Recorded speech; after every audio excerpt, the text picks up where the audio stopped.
On June 19 this year, Victoria will become the next jurisdiction globally to implement voluntary assisted dying laws, giving terminally ill Australians the option to end their life.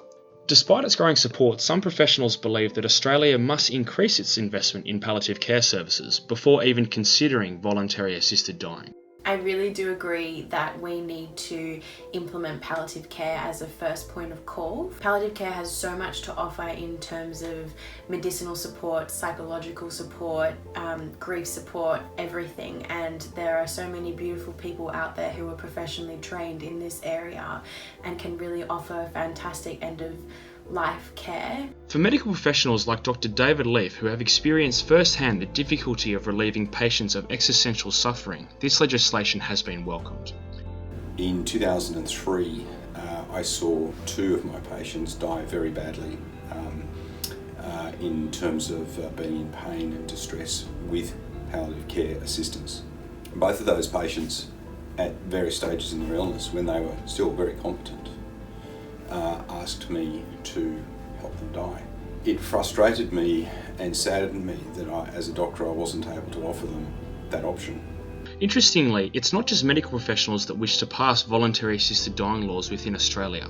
In recent months, over 1.6 million Australians responded to the ABC Compass survey.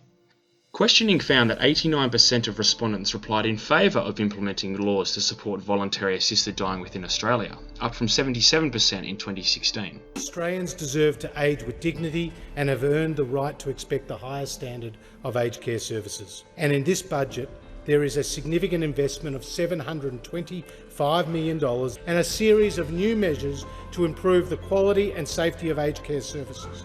I'm all in favour of research and funding and resourcing. If you look at jurisdictions around the world where assisted dying has been legalised, palliative care has flourished. If we think that palliative care is the only option, that means we're saying palliative care is perfect. I've been a doctor 29 years. There is no medical specialty that does that. There's no medical specialty that claims that they've got the answer all the time. At this stage, whilst we have the resources available for palliative care, I do think euthanasia is a step too far. I think we need to invest more research and understanding into euthanasia before we kind of have it as an equal option to palliative care. In addition to legalising voluntary assisted dying this month, the Victorian State Government announced it would invest nearly $72 million for in-home care and palliative services for patients at the end of their lives.